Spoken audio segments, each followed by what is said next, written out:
Hello and welcome back to the World Championship in Through the Ages. Today we are going to take a look at the first one of the 4-player games of my group. You have already seen one of the 3-player games where I was able to win before Majondor and Eske. And now, as said, we will take a look at the first 4-player game. So the first game also where GerisNezus will be involved. And yeah, I would say without further ado, we will start and take a look at the leaders and wonders.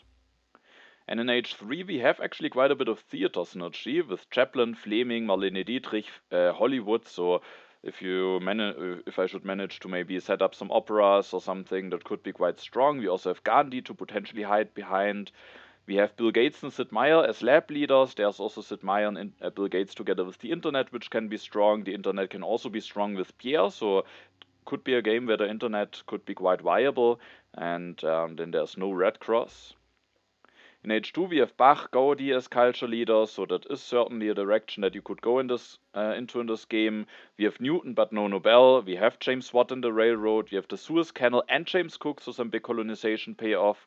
We have the ocean liner service but no Maria Theresa, and then there is Catherine as a military action leader. In H1 we have Joan of Arc as a military action leader.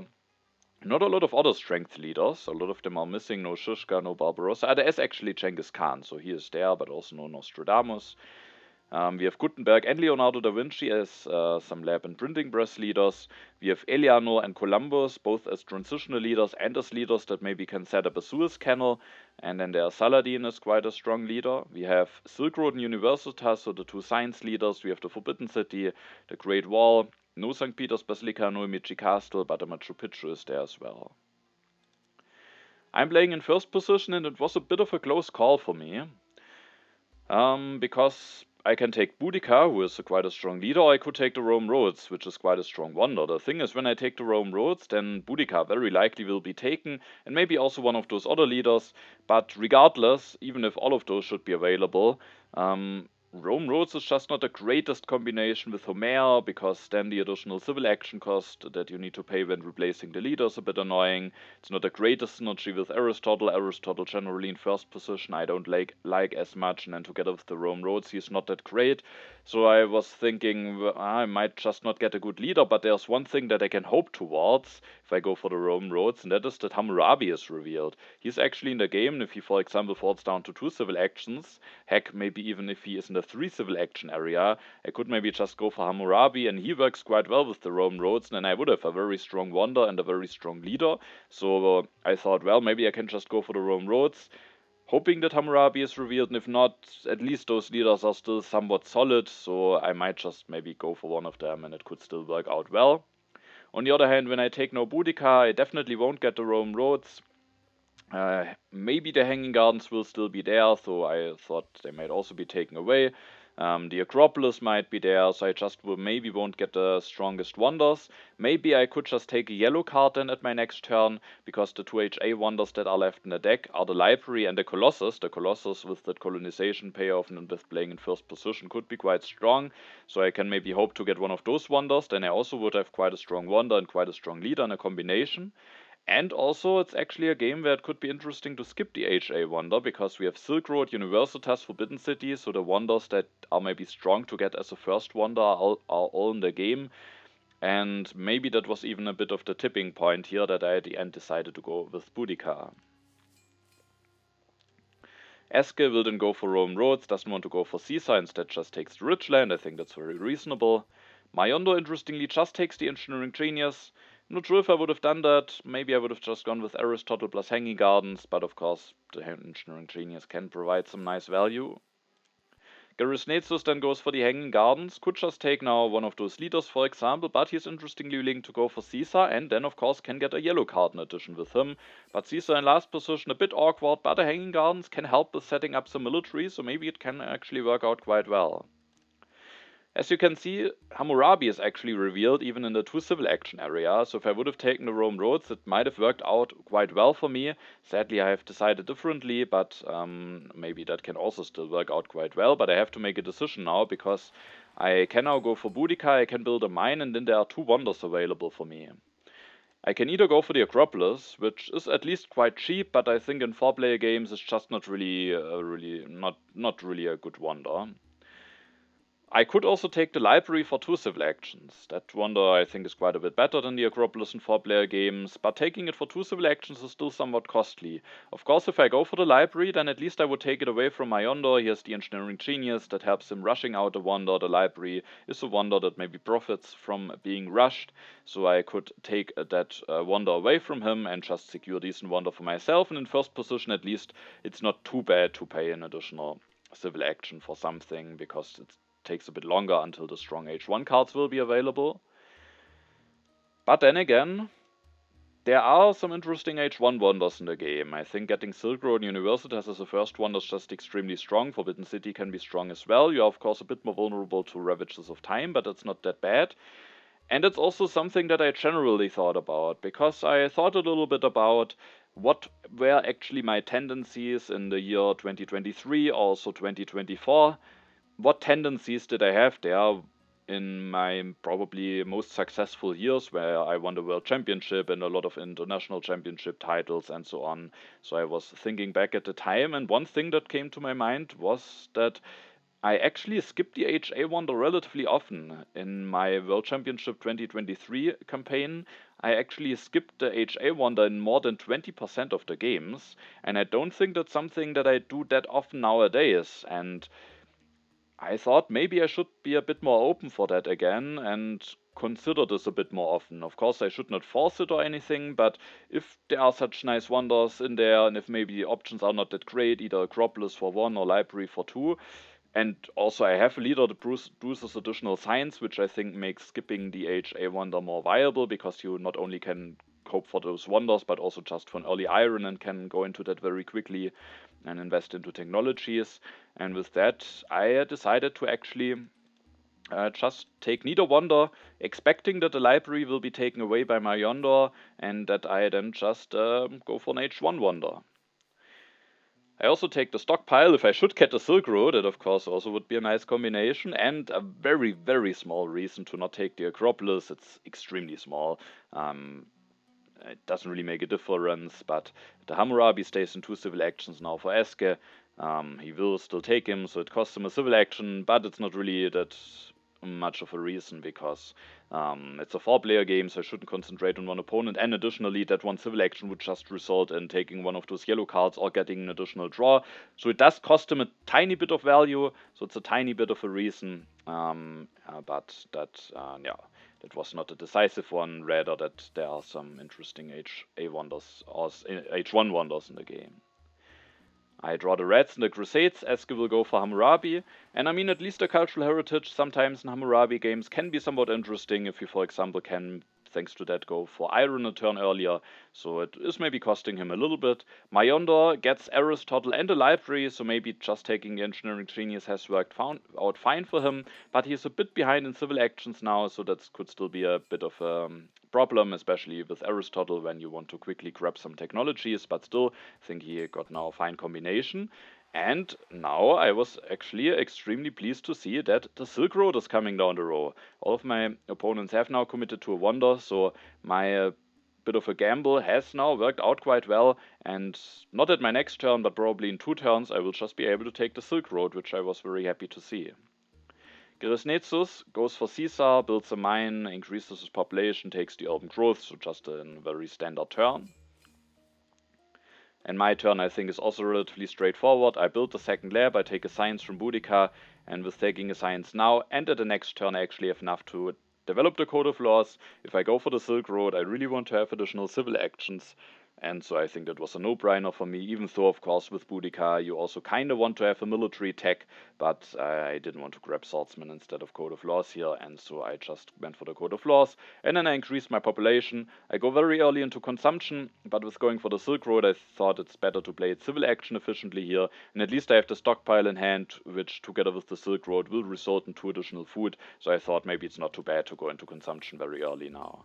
And also I have the Code of Laws in hand, because one thing that is something to consider, and maybe that is actually interesting for some of you, maybe some of you haven't thought about that yet, but another reason to not go that early into consumption is actually also that there is one development that is then a bit awkward. Because normally it's a bit of a thing, okay, do I save up the food, or am I prepared for the development of religion? or warfare, but the thing is the warfare, I mean now I have the stockpile, but the warfare you can't really use because then you have an uprising issues often in those situations. So it's often, okay, do I want to get the development of religion or do I want to save up some food? But the thing is, if you don't have a technology in hand, then there is a development that if you increase your population in a situation like that, it's just extremely bad, and it's the development of civil life. If you don't get help of any additional food or something, then sometimes it can happen that the only thing that you can do with it is building a religion for 2 resources. And so because of that, that's even one more reason why I'm often willing to just ignore the development of religion and save up more food, because while I may be prepared for the development of religion, sometimes you are then not prepared for the development of civil life. But now I have the code of laws in hand, and if there should be a development of civil life, I can just develop it, develop the code of laws, and then I get quite some nice value out of that development. I draw 2 colonization cards. It's Eske's turn. He can build some steps of the Roman roads, or does that instead of building the second lab, which I think probably makes sense just to spend the civil actions more efficiently. Can like that also easily stay out of consumption while still having a free population available. Now it's Majondor's turn. He pushes the first event into the deck. The development of planning is revealed with the options of development of trade routes, religion, and warfare. So I have actually a free population now for the development of religion. I think all other players do as well. Majondor interestingly takes the drama, but as I said already in the 3-player game, he tends to be a bit of a player who also goes for some culture-heavy play. And there is also a lot of synergy for that in the game, so he's willing to pick that up, also scoring a science with Aristotle. And then he's also taking the swordsman to score another science and to have a military tech in hand. And I mean, GerisNezus has Caesar, so the event deck might flip quickly, so having those techs in hand is certainly not bad.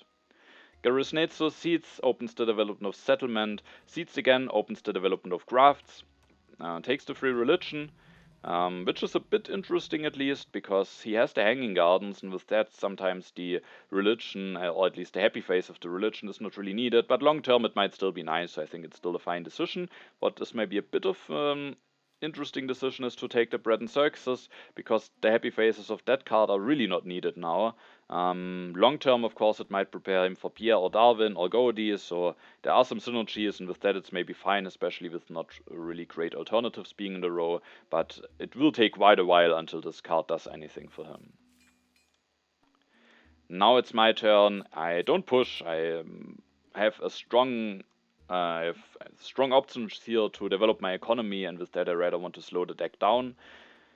And also it could cause some corruption issues actually. I take a science from Boudica, develop the Code of Laws. There's actually the Great Wall available as well, which I think is quite a strong wonder in 4-player games. But that is a wonder that's even more hurtful to lose to the Ravages of Time, and I think the Silk Road that early in the game is just such a strong first wonder and gives me such a nice boost. And I have even the stockpile in hand for that, so I definitely wanted to go for the Silk Road here. I can take it. Building a step gets me out of corruption. Then I can consider if I maybe want to take some of those yellow cards. At least those will give additional value with the Silk Road. But at the end I decided to just build 2 steps to be a bit more flexible. There are some other yellow cards coming down the road that I might be able to take it next turn. But for example, if there is a copy of Knights or Swordsmen available, or something else that I really want to take, maybe Iron Alchemy or something, then it could just be better to now already have built some steps so that I can finish the Silk Road at the next turn while still being able to react to the card draw. I keep the defense cards in hand, draw even another defense card as well as the Rebellion. Eske finishes the Rome roads, builds the second lab, increases his population, takes some yellow cards, does not go for the Great Wall, but he also has knights in hand, maybe rather plans to go for knights and not that many infantry units. Now it's Majondor's turn. He accedes and opens the development of politics. I drew some tactics, so that is nice, and the immigration. Majondor increases his population and then just finishes the library, so gets that going now. Could have maybe built a second lab also instead of increasing his population, especially with development of religion and warfare being out, so that's a bit interesting. But yeah, maybe just wants to be a bit more flexible, maybe doesn't want to be in danger of getting hit by rats or pestilence or something, because the event deck might certainly flip, but still a bit of an interesting choice. Or now we maybe see the reason. He builds a warrior, doesn't want to be weakest, that's of course also a reason. Now it's GerisNezus' turn. Can he again double push? He seeds, opens the development of agriculture, and again he seeds. I mean, he got the development of politics, opens the development of civil life, and then he builds a warrior, builds even another warrior, reveals the legion tactic, is now at 6 strength, and that is a bit dangerous. He got the development of politics. It's not out of the question that he has a double aggression, and I would certainly struggle to do anything about a double aggression, so I was a bit worried. However, then he goes for Eleanor and elects her, which is maybe fine. He gets some culture for discarding, can maybe at the next turn start drawing even more cards, but he also releases quite a bit of pressure. Maybe it could have been worthwhile to keep Caesar here just to maybe force some awkward responses out of the opponents. I mean, maybe it just doesn't have any aggressions, and then he doesn't have any payoff if no one does anything about it. But I was certainly very relieved, because now it's very easy for me to be safe. He then takes the Engineering Genius and also the Monarchy. Getting a third military action for Eleanor is quite strong. It's my turn, and as you can see, I actually pushed the Rebellion into the deck. The thing is, I am not the weakest. Also, one of the events that would be bad, the Reds, I have knowledge about. And I thought maybe I will actually be weakest at some point, because at the moment I can't increase my strength by that much. And so I thought, well, maybe I had just push now, when I'm not the weakest, and maybe hope to get a strength event out. Maybe I also could have not pushed, especially because there is a chance that the Rebellion could end up being awkward. But at least I have knowledge about it and can with that play around it. And I think another reason why I wanted to push is colonies, because I have all of those colonization cards in hand, but I kinda have to discard some of them at the end of my turn, and so if a colony would be revealed, it also would be quite strong for me now, especially with the Suez Canal and Cook being in the game. The Pestilence is revealed. I have a free population, so that's not too bad. I can get the population back immediately with the development of civil life. Eske and Majondor have a free population, but GerisNezus doesn't, so that's a bit annoying for him. I build a warrior for free with Boudica. I also revealed a fighting band tactic, making it that at least in the next 2 turns of Eske and Majondor, I won't be the weakest, and they need to get stronger than me, so I'm a bit safe, hopefully, from getting hit by a strength event. Then I finish the Silk Road. I think that's just good getting that done. And then I have 3 civil actions. I could potentially play the stockpile, increase my population, just spend some civil actions. That could be fine. And then maybe I could take 1 yellow card. But at the end, I decided that I am willing to take one of those alchemies for 2 civil actions, just giving me another option to invest into something.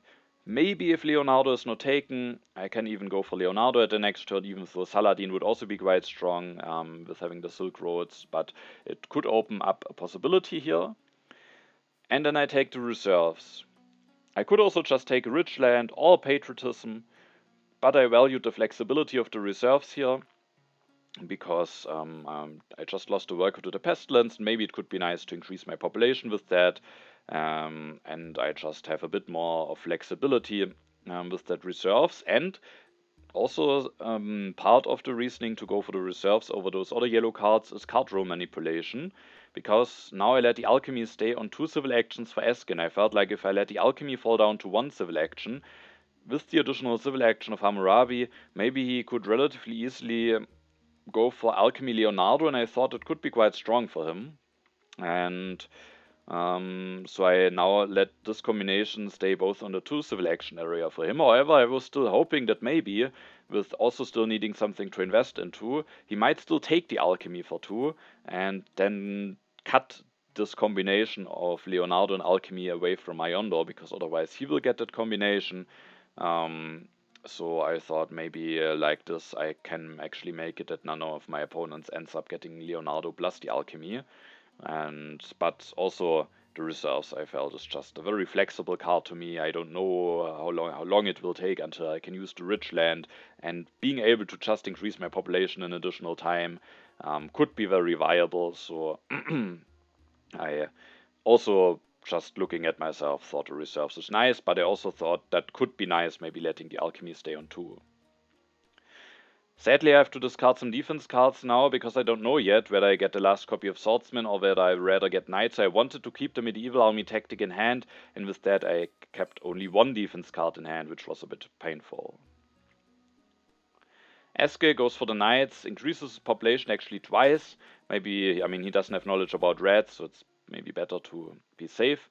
And then he actually takes a bunch of yellow cards, so doesn't go for the alchemy, unfortunately. So that combination will be available for Majondor, and he gets some strong yellow cards for him.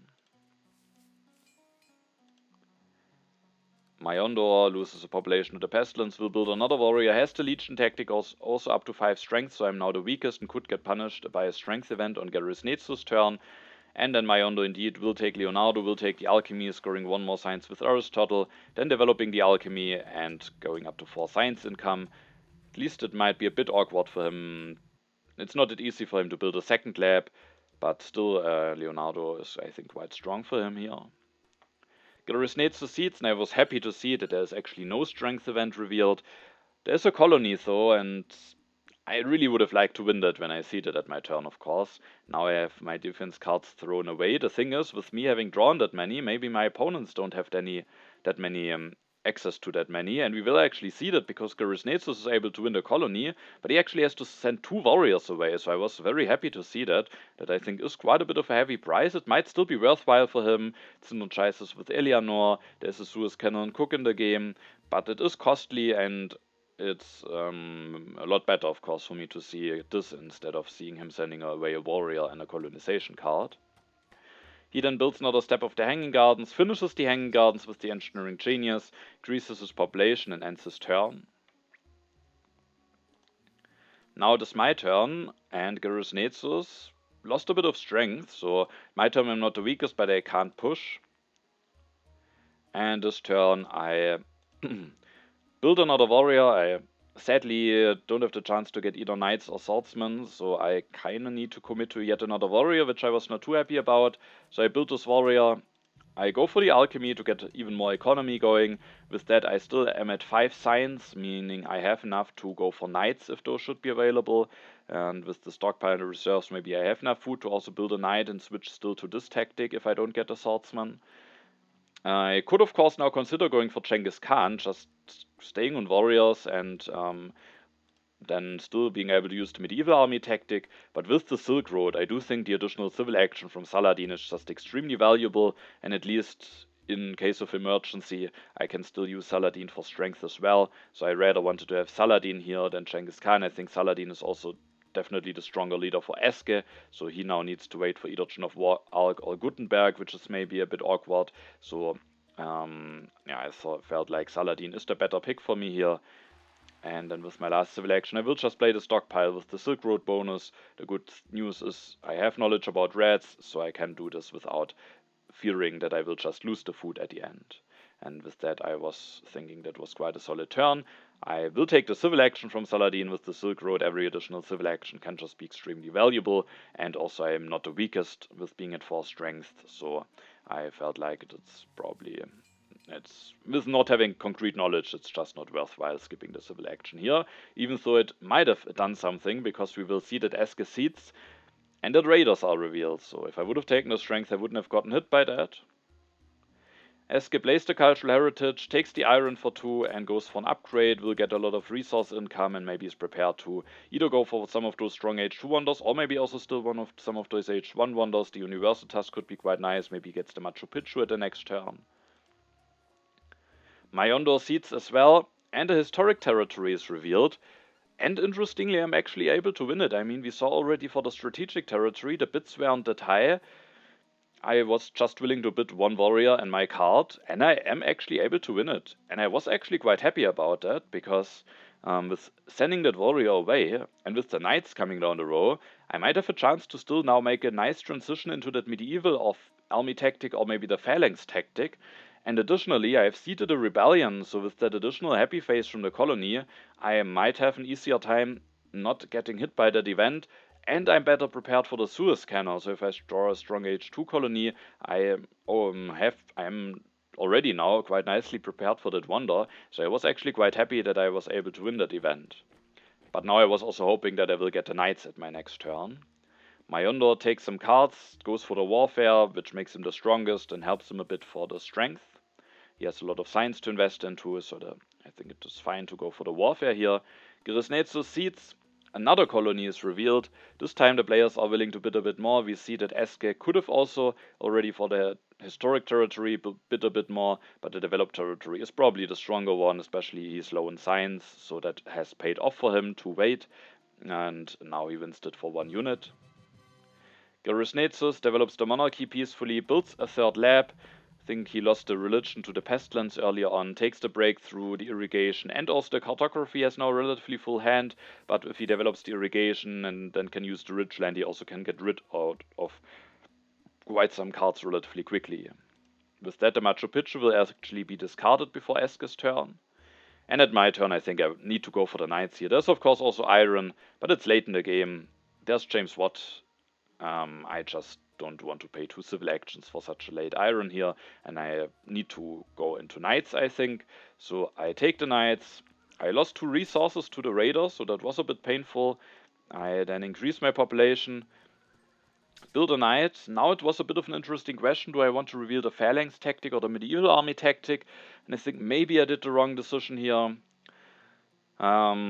If I reveal the medieval army tactic, I'm at 6 strength. With the phalanx tactic, I'm at 7. But my plan was to, now that I have the additional happy phase, at the next turn play the reserves. And even if the age ends, thanks to the Silk Road bonus, I will be able to increase my population, build another knight, and then I have 2 medieval army tactics. So I long term want to be on a medieval army tactic. The thing is, does the 1 strength of the phalanx matter that much that I am willing to sacrifice a draw, and likely it will be an H2 draw? And I think I shouldn't have sacrificed that, because with the phalanx, and I will reveal that now, I'm at 7 strength. I'm stronger than Majondor, so there's a chance I might maybe win a strength event. Eske can potentially build 2 knights, but it maybe also costs him some upgrades here. And he can also go for Joan of Arc. If he does that, he goes actually up to 8 strength, so after his turn I might not be the strongest any longer anyway, even though there's a chance at least.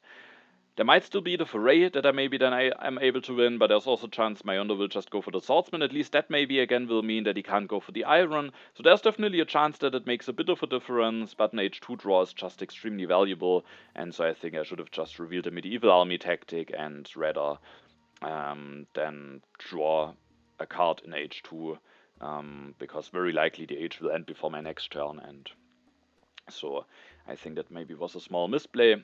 And then with my last 2 civil actions, I could have still taken an iron, but as I said, it's just too late. I would even rather consider the warfare, because I am stuck on 2 military actions. I'm a bit vulnerable, at least with being on 2 medieval army tactics, plus in emergency being able to take Saladin's strength. I should be safe for some turns, hopefully. And then if I get Conmon or strategy, I will be somewhat safe. I can maybe go for Catherine as an emergency option. So I, at the end, with having the Silk Road, just wanted to take those 2 yellow cards. I can very nicely use the Elm Growth for the 2nd alchemy upgrade. The Breakthrough is a very valuable card. I could also go for the Monarchy again. Maybe it's a bit of a safer play. It allows me to, for certain, get the 3rd military action. Maybe I should do it, but at the end I decided to play it a bit more greedily, stay open for an H2 government form, and just take as many yellow cards with the Silk Road as possible. Now it's Eske's turn. He goes for an upgrade, goes for Joan of Arc, increases his population, builds a knight, goes for another upgrade, builds another knight, so actually he doesn't even need to miss out on an upgrade. Takes the Monarchy, interestingly. It's already having the additional military action from Joan of Arc now. I'm not sure if I would go for the Monarchy, but maybe there's an opportunity to do a revolution at the next turn, and then he at least has 5 civil actions going into H2, and it has maybe an easier time grabbing one of those strong wonders and generally investing into stuff, so that might still be fine doing a revolution, even though long term it might be a bit limiting being stuck on not the most civil actions. But there's no Robespierre, so getting that going might be very fine. Majondor offers the naval trade agreement to GerisNezus, giving him a colonization force. Pact is accepted, and then Majondor goes now for 2 iron upgrades, is not willing to go for the swordsman, so if there's maybe foray, I could get rewarded here. GerisNezus, with having Eleanor, is willing to cede despite being the weakest, doesn't get punished for it. The scientific breakthrough is revealed. I was happy to see that. That science might help me getting into a government form more quickly. GerisNezus develops the cartography, so there might be even more colonies coming. He also goes for the irrigation, goes for 2 upgrades. He doesn't have the most worker in the military, so now getting some food going quickly, also with already having a better yellow bank, I think is quite strong. And then he takes the iron to just have that option. And with that, the age actually didn't end, which I was surprised. Yeah, with that, it maybe was not too bad actually to reveal the phalanx tactic. I mean, it didn't do anything for me probably, but at least, I mean, if H2 would have started, then I still would have gotten an H2 draw. It still would probably be better than getting an H1 draw now, but it doesn't feel as bad now to now reveal the medieval army tactic. At my turn, I kind of thought about how do I actually use my civil actions. I have a lot of them. Could even go for the Forbidden City, but I don't need to ignore unhappy workers, and I rather wanted to leave myself open for those strong H2 wonders. And at the end, I kind of felt like I want to invest into the masonry here, because there are some wonders where I could use it nicely on, and it just allows me to spend my civil actions now into something that will give me some benefits later on. And then with the age not ending, and with me going for the masonry, I can actually use the breakthrough for the Silk Road bonus, because that upgrade costs 2 resources now anyway. I still want to get that going with the urban growth, so I can afterwards use the urban growth, and then I can use the reserves for 2 food, so that I don't have an unnecessary amount of food being lying around. Being a 2 food could still be somewhat fine, because then if a good harvest is coming, I at least can increase my population again, but I don't know, I have knowledge about the event, so I rather just wanted as less food as possible lying around. I can use the reserves. At the end it was quite nice that I took that, and now I'm able to increase my population, can build another knight, I reveal the tactic now that we are still in H1, and with that I'm actually the strongest now. And then with my last civil action, I could even consider floating it, but maybe if I get the selective breeding going quickly, I have a chance to use the frugality with having that many civil actions, and hopefully also getting into a government form relatively quickly. I was hoping that I have enough hand space to support that frugality. H2 starts, Eske seeds, and immediately the good harvest is revealed, and that event is actually quite annoying for me, because now I'm stuck at 3 food, I can't increase my population, I have corruption issues, I can't easily fix those, and I'm on bronze production, so if I would end up having corruption, it would be quite painful. So now I was thinking, dang, I should have played the reserves with the Silk Road bonus, but I didn't have knowledge about the event. It's the first card to come out, so I think I still did the correct choice, but now it's actually a bit awkward. Eske can still do a revolution without having corruption, and does that. I think that's a fine choice. Majondor, interestingly, offers an open borders agreement to me, which I was extremely happy to see, and I was a bit surprised to see that he offers it to me, because not being stuck on 2 military actions any longer is just such a big difference for me. And maybe Majondor also really wants to have that military action, and also will immediately get some draws. Maybe he just really wanted to make sure that this pact gets accepted, but I think normally it gets accepted anyway, even if he offers it to Eske. I mean, there's maybe then the danger that Eske would cancel it. GerisNezus has Eleanor, so additional military actions are very helpful for him, especially if he maybe wants to try going for a colonization game. So there are definitely some arguments to offer to me, but I think if you can let someone be stuck on 2 military actions, you maybe should do it. Maybe Majondor was thinking there's maybe a reasonable chance that I get strategy or con monsoon anyway, so there are definitely some reasons. And I of course was extremely happy, but I was also a bit surprised that I actually get to be part of this pact. Majondor sadly profits from the good harvest, has not just enough food to increase his population, actually builds now an additional lab. With that he has enough science to get into a government form at the next turn, so I think doing that is quite important. Then he interestingly takes the frugality, but I guess he doesn't have much else to do. But he has again potentially some hand space issues, so I have to be a bit careful. Maybe could have also floated the civil action, but at least he has the library. GerisNezus seeds and opens the cultural influence, which I actually get the most out of. He increases his population twice, goes for the swordsman, develops the swordsman, goes for a legion tactic, is not the weakest any longer, and then also takes the knights in hand. Now it's my turn, I don't have any cards in hand, so I can't push, And I was extremely happy to see that I actually top deck, that government form is top decked here, because I have enough science, Majondor also has enough science. There's quite a bit of a difference which one of us gets the government form first, and yeah, I can now get into Republic, which is also a bit greedy. I passed on the warfares, I don't know if I get strategy, I don't know if I get Catherine, but the boost, especially with the Silk Road, is just so extremely big that I, without any hesitation, definitely grabbed the Republic here. I will now even go up to 9 civil actions, so that's really crazy. And the downside is now, but I was definitely willing to accept this downside, that I can't get out of corruption. Maybe I could have actually taken Universitas here and built a step, and then I could still take the reserves, and with the resources of the reserves, maybe I could potentially finish the Universitas. That's actually something that I'm seeing now. I think I didn't consider that option as much in the game. Maybe it's a mistake, because just accepting corruption is quite bad. And while I have good science income, getting even better science income is not bad. But on the other hand, there's some really strong H2 wonders. I have a colony for the Suez Canal, the railroad, if I get coal, is extremely strong, the ocean iron is quite strong, so I could also get just punished for it. And I'm not sure if it would be the correct choice. I at the end decided to take the reserves and then one of those key cards. And the question is, do I rather want to have the Rifleman or the selective breeding? At the end I decided to go for the selective breeding, because at least if I invest into that quickly, I might be able to use the frugality and not be stuck on 3 food any longer. The Rifleman could also be fine, but I don't know which tactic I will draw. If I draw the mobile artillery, I might not need them, and at least 2 out of my opponents aren't swordsmen, so even if I miss out on that Rifleman, I might still have a chance to get the second copy. But it's a tough choice. GerisNezus has irrigation. Maybe I can just, maybe I can just take the Rifleman here. It's a tough choice, because that just makes me a bit safer. Now maybe Eske will get a Rifleman.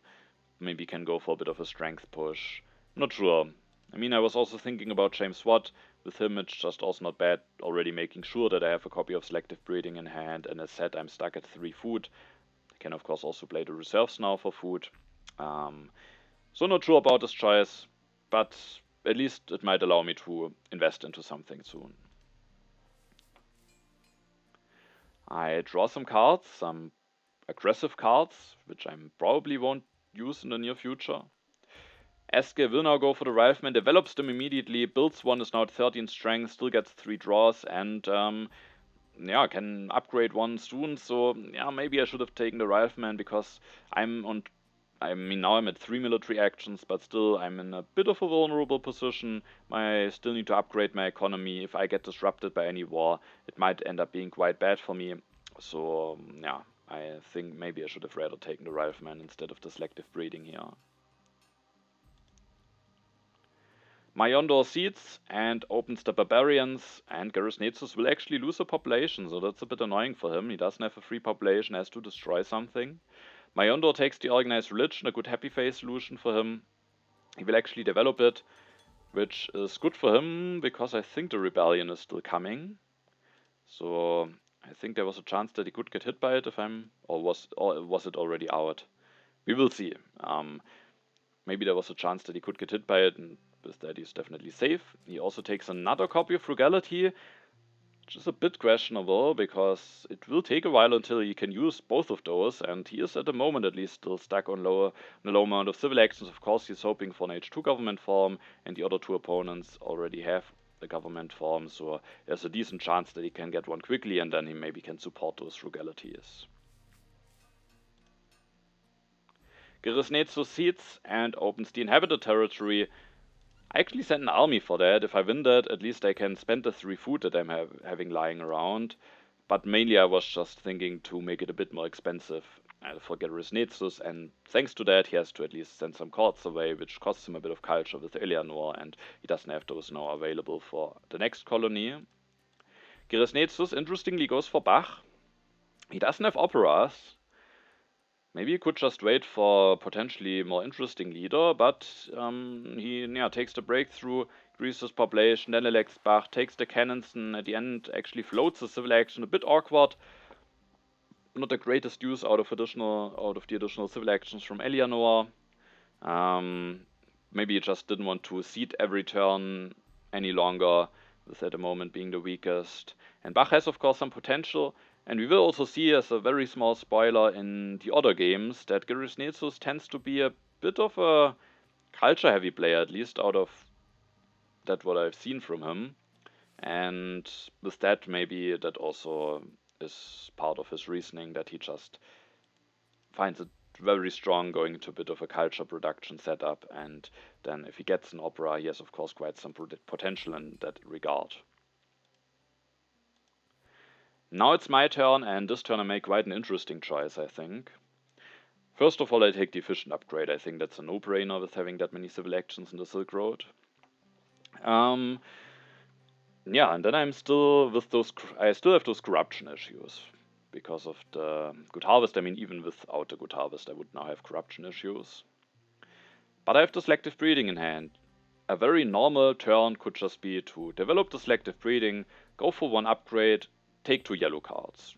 And that was what I've considered first, and I thought, well, that's a very straightforward turn, let's just go for that. But I looked a little bit at my opponent's turns, and there was one thing that I didn't like at all. Because when we take a look at Eske's turn, and when we take a look at the scientific method, if he gets the scientific method, that just gives him an insanely big boost. It falls down to 1, he can just go for 2 upgrades, he can even do that and still go for an upgrade here, he has this urban growth to use, and then he has lots of science production going very quickly, is prepared for Newton, and just is able to spend his resources. If I should, however, take the scientific method away, then the Gremlin is discarded, there's no other wonder in the row, there's at the moment basically nothing that he can invest his resource into. He can do this upgrade, but it's not enough for him to get out of corruption. So that scientific method being available or not available makes an insanely big difference for Eske. Either he can spend his resource, gets an insanely big science boost, or he might not be able to invest into anything, has corruption, and needs to spend a lot of civil actions on stuff that he maybe doesn't want to even take. And with that, I came to the conclusion I can't let him have that scientific method, especially because I was thinking that Eske potentially might have the strongest position out of my opponents. Maybe Majondor as well, if he gets a government form, but Eske has this iron mines, and if I let the scientific method be available for him, I think then he definitely would have the strongest position. GerisNezus has of course the culture lead, but his economy is not that great, and even if he gets operas with Bach, I think in a 4-player game you might just get punished for that in H3. Unless you also manage to build up a strong economy in addition to that. And yeah, at the end I thought I need to cut that scientific method. But then I thought about, well, if I have that in hand now already anyway, I might just invest into it. Normally, upgrading alchemies to scientific method, or generally upgrading H1 stuff to H2 stuff, is something that you almost very, very often just shouldn't do, and a good rule of thumb for beginners. But the thing is, one of the reasons why it's maybe not good to do this is because it's a big civil action cost. But for me, I have tons of civil actions. I have the card in hand now anyway because I want to cut it. And yeah, so that already isn't a reason any longer. And then I felt like if I invest in the scientific method now, it also kind of synergizes nicely with what leader I maybe hope towards getting. Because if I have the scientific method actually going, then Newton out of the sudden is an even stronger leader for me. Additionally, if I don't commit to the selective breeding yet, then James Watt has the potential to also give me even more value. And with that, I just felt somewhat comfortable investing into the scientific method that also gets me out of corruption. And then I can only take 1 instead of 2 yellow cards, but it's not that big of a price. But now I have 7 science income going. Also, there's a Bill Gates in the game, so that also sets me up nicely for this H3 leader if he should be available. And yeah, so at the end I just felt quite nice about actually going for scientific methods here. Now I have to consider which yellow card I want to take. I thought about the efficient upgrade just because it's so efficient. But I was now a bit worried now that I take this option away from Eske, or maybe it would be the same maybe if this option is available, but maybe I thought I force him a little bit into doing something with the military, or Not really, because even if the scientific method is available, he could also go for 2 upgrades while still doing upgrade, but the situation is just generally like that if he goes for an upgrade, and maybe even as a tactic, maybe things could get a bit dangerous. And because of that, I thought I need to take the patriotism. I'm low in military actions, I have the Silk Road, so the patriotism is an extremely big help, and that maybe makes me a bit more threatening, because out of the sudden I can maybe threaten to go into 2 mobile artillery tactics or something if a cannon is available, and I'm generally just a bit more threatening in case Eske has a good tactic in a war, which always can happen, but generally, of course, with having the Republic and with having that many civil actions in the Silk Road, the patriotism is just a good card to have. I take actually the strength of Saladin because I have that many civil actions. We will actually see that at the next turn it still could have been nice to have an additional one, but at this point I thought it's worthwhile to not be the weakest, especially because there are actually a lot of strength events that could potentially be revealed, as you can see here. A lot of bad stuff I haven't seen yet, so with that I took the strength.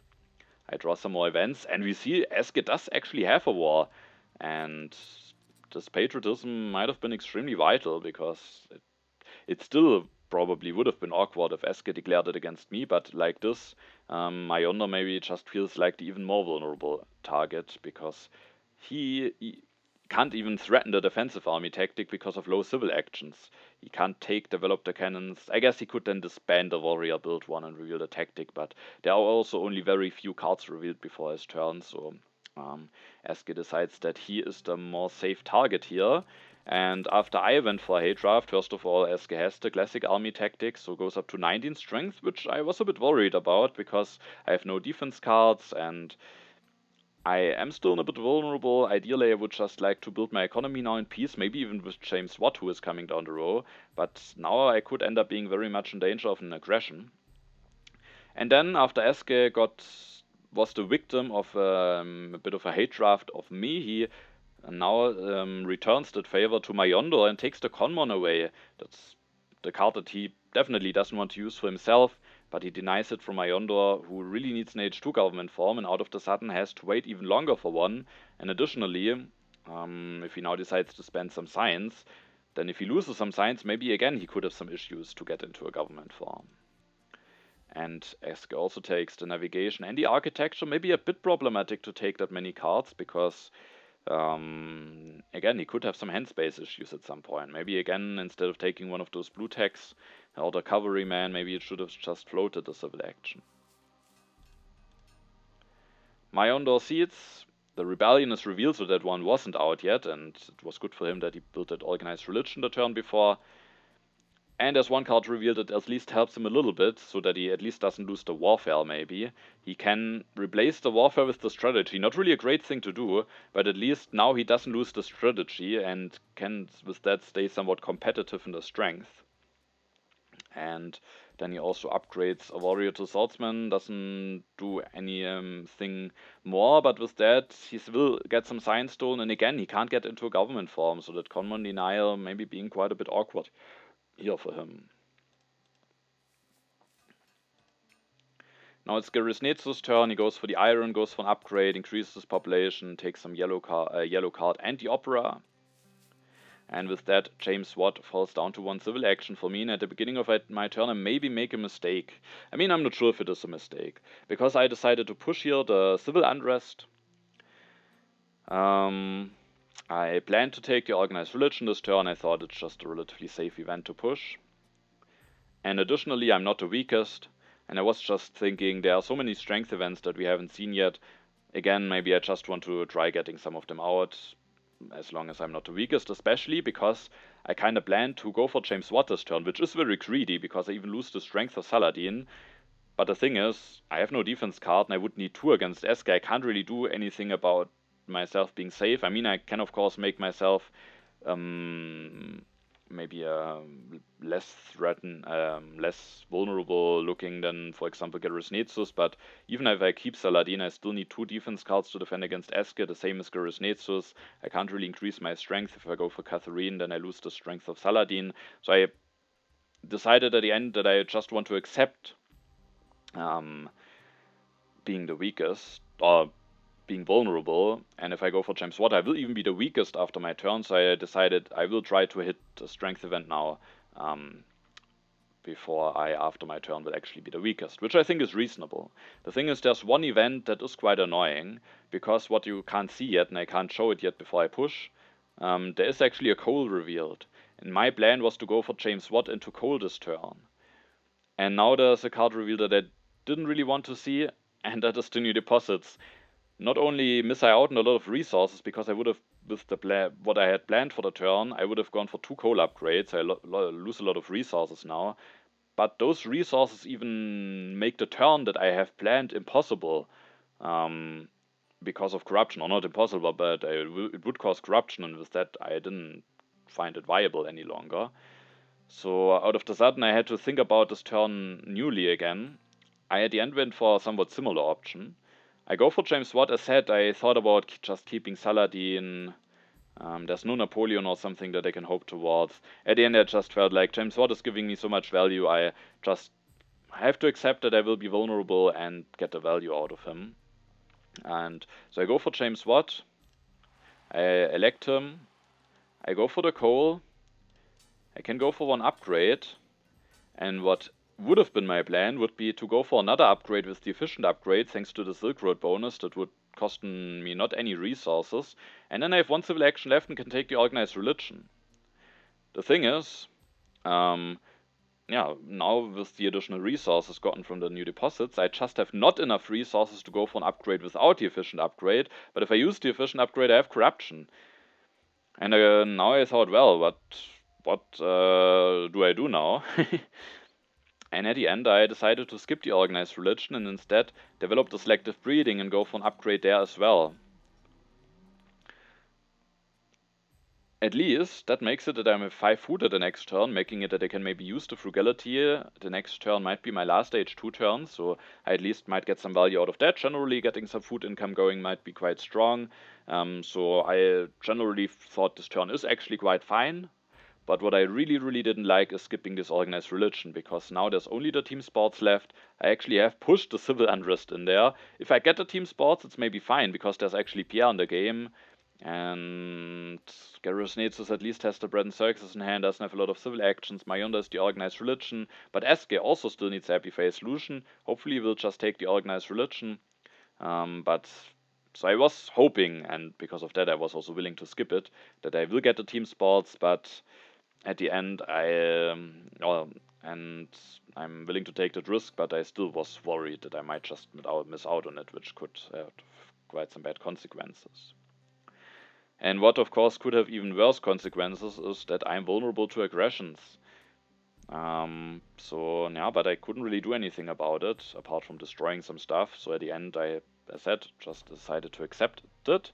But now, of course, I was extremely afraid of what might hit me at Eske's turn. Of course, I have a small hope that maybe I draw 2 defense cards. Sadly, I don't.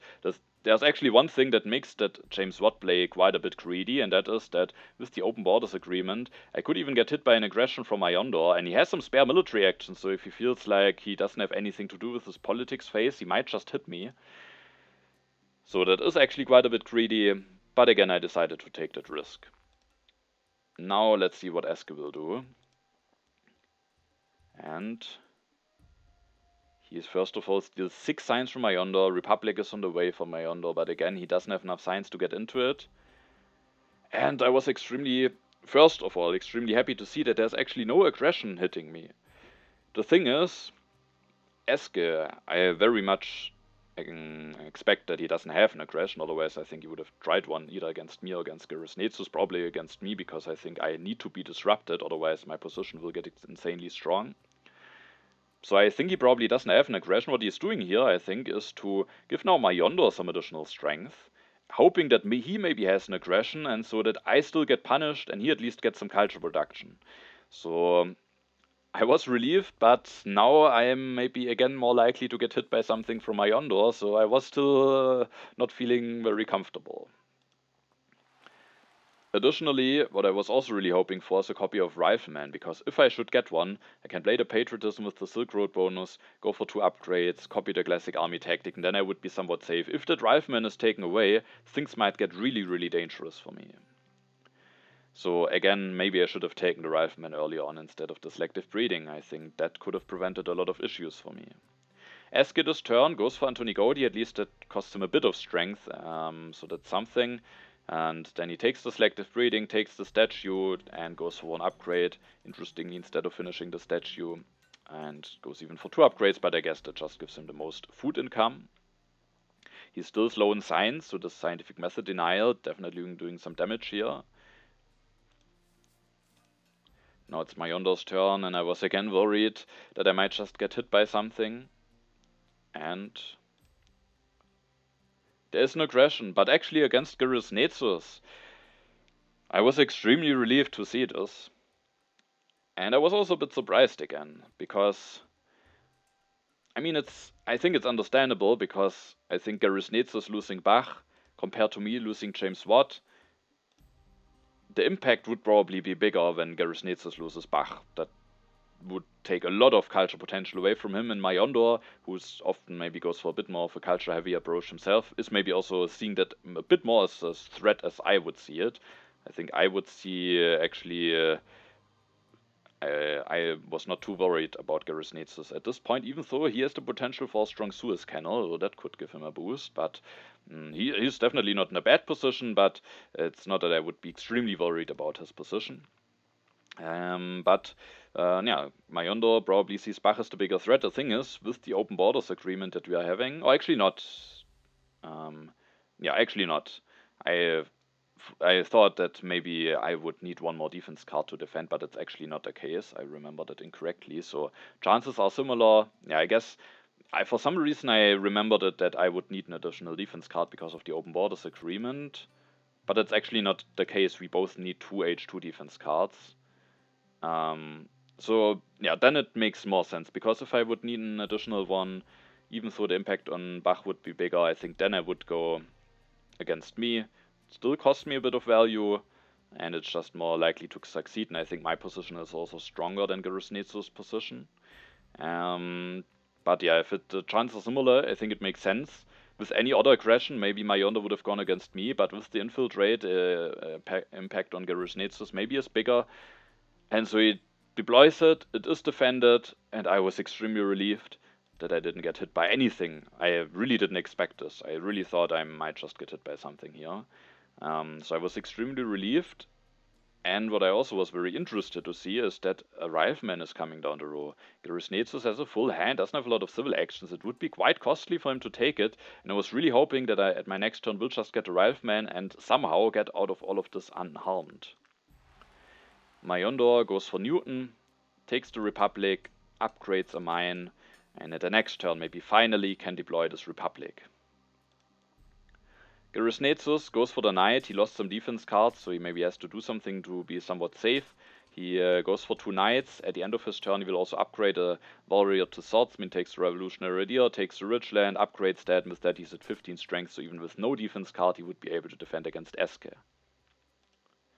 And he doesn't take the Rifleman, which I was extremely glad to see, because all of a sudden I can, for the moment at least, be somewhat safe again. But there are still some things that I need. First of all, the open borders agreement will be cancelled soon, so I'm still stuck on 2 military actions, so I might be safe for now, but I still might be in a vulnerable position long term. And also I don't know yet if I get a team spot, so those are still some things that I was worried about. So I take the Rifleman. I think that's something that I need to do here. That's just so insanely valuable for me that I get those, and with that I get a bit lucky. I could have gotten punished very heavily by not taking the Rifleman early on. I think I should have taken them, but like this I can go for some upgrades, and thanks to the additional military actions from the Patriotism I can still copy the classic army tactic, which actually makes me together with Eske the strongest. Then I have 4 civil actions left. I think the breakthrough with the Silk Road bonus is a no-brainer for 1 civil action. And then I can go for some more upgrades. I also want to use the frugality before I lose it to the end of the age. I then will use the efficient upgrade for an upgrade, and then I upgrade a farm, just getting some James Watt stuff going. Skipping the cannons, with having the tactic I might not need them. Skipping the journalisms, I also think I don't need those, and just upgrading stuff, taking breakthrough, making myself safe, and I was extremely happy, and because I really thought I might get very heavily disrupted here, but now I actually stabilized, and now my position I think is just very, very strong, even though I still have some potential weaknesses if I don't get team spots or if I don't get access to more military actions at some point. I draw the economic progress. That could end up being a very interesting event. Eske seeds, and Majondor isn't able to catch a break here. He loses 4 science, so again, he can't develop his government form peacefully here. That's of course quite painful for him. At least maybe he can do a revolution with Newton, but yeah. I got my Republic at the early age 2. Could have been the other way around. Maybe he could have gotten it. I at least would have still had 6 civil actions, so I maybe would not be as limited as he was, but still it is an insanely big swing in my favor, so I can be quite happy about that. And Majondor being a bit unfortunate here with how things went and how Eske going for the denial, stealing science, now the Dark Ages, definitely a bit, quite a bit unfortunate. Eske builds a journalism this turn, which is nice with Anthony Godi, also allows him to use the Urban Growth 1 before he loses it to the end of the age. Now the team spots are revealed. I was really hoping that I will get those, and I also was somewhat confident that I will get those. Majondor offers a scientific cooperation to Eske, but he rejects the pact. He does a revolution, takes the selective breeding, and then ends his turn. GerisNezus adopts to the classic army tactic, is now actually the strongest, and he will now go for the Suez Canal, and yeah, that is definitely not bad. He can finish it at the next turn, then out of the sudden his economy is quite strong, and then he can go for operas with Bach.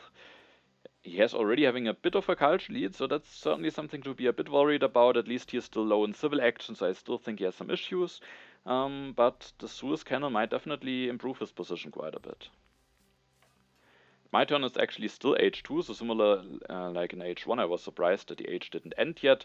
I seed the economic progress into the deck. That should hopefully turn out to be a good event for me. The event revealed is the immigration, which I was a bit unhappy about.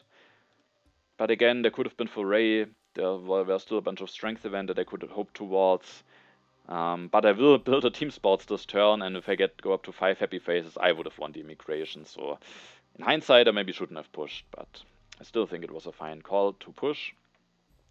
And then I was extremely happy to also get the team spot, so one more worry of me is taken away. I can develop it with the Silk Road bonus with using the breakthrough.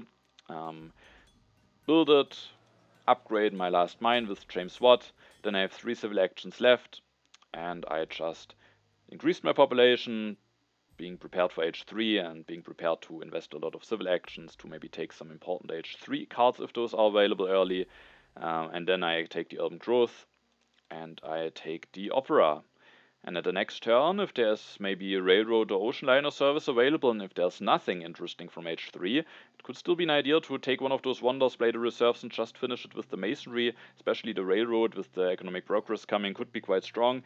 Also, especially because it gives me some additional strength, so I was interested to see if I maybe have a chance to get one of those wonders at the next turn, or of course generally what will be available for me at the beginning of age 3.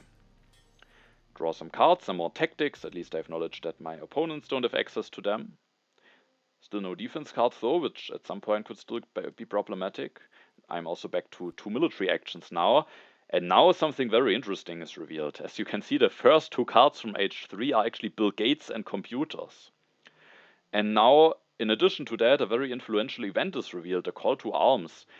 Majondor loses 2 Eske, 1 civil action. And both of those maybe kinda would like to get Bill Gates and computers going. With Eske losing a civil action, he has no chance to take both, but to be honest, even without that event, he couldn't really accept taking both of those because he's an uprising issue to fix, can't really disband a unit, so he wasn't really in a position to take both of them. What I was very interested to see here is if he maybe still cuts one of those cards, because leaving that combination on the card row could be quite problematic. He finishes the statue that fixes his uprising issue, gets him out of corruption, and I kinda expected from him that he would take the computers here now. Instead, though, he increases his population and takes the frugality. I think He probably doesn't have knowledge about rats, so saving up a lot of food could be bad, especially two of his opponents have a relatively low amount of food at the moment, so maybe that was one reason why he really wanted to increase his population. Frugality, of course, being a somewhat useful card, but I think computers could still be quite strong for him at some point. Still Sid Meier, the internet, generally strong for impacts, can even develop it for cheaper with Anthony Gaudi. So I was a bit surprised to see him not taking the computers here, but at least, and that maybe allows him not taking the computers, Majondor has only 5 civil actions to work with. Bill Gates will now fall down to 2 civil actions, but the computers stay on 3, and Majondor would need to sacrifice his whole turn in order to get those 2 cards. And I was very interested to see whether he would do it, because it is quite costly for him. He gets the population from the immigration, meaning he has famine. He would need to skip both of those military techs and, yeah, delay his upgrades, don't do anything else. So I was interested to see, will he just take those cards? Will he maybe take the computers and do something with the computers? Or will he just ignore both of those cards? Majondor offers this time a scientific operation to me, but he's Newton, and I decided to reject, especially because I still thought, depending on what will be left for me in the card draw, I might just want to take a Wonder, play the reserves, finish it, and in that case I wouldn't develop any tech. And having this pact with Newton can just backfire very heavily. Maybe I could have considered it, because maybe Majondor's position is a bit problematic, but actually not necessarily. His economy is still quite strong, has not a lot of civil actions, but he's falling a bit behind in culture. He takes the cavalryman, maybe planning to make a transition into the classic army tactic. Also, I know that he doesn't have the defensive army tactic.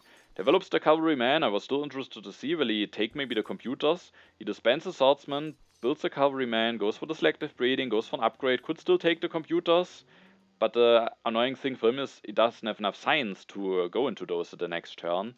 And with that, he actually skips the computers, takes the reserves, and this Bill Gates computers combination is actually still staying on the row. And now I was very interested to see whether GerisNezus will do anything about this, or whether I will just get this combination, which I think would be insanely strong for me. Majondor copies the phalanx tactic, sacrificing some draws, but making sure to not be the weakest. GerisNezus takes the air forces for 3, which basically rules it already out that he takes any of those cards.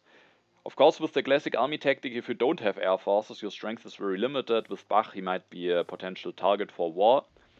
So I think it's definitely understandable, but I was extremely happy to see that I actually get Bill Gates computers at my next turn so early in Age 3, and I really thought that one of my opponents needed to cut this. I think Eske might have just taken the computers, but also Majondor maybe should have taken the computers. Hard to say, of course, but leaving this combination available for me, I think puts me in an insanely strong position.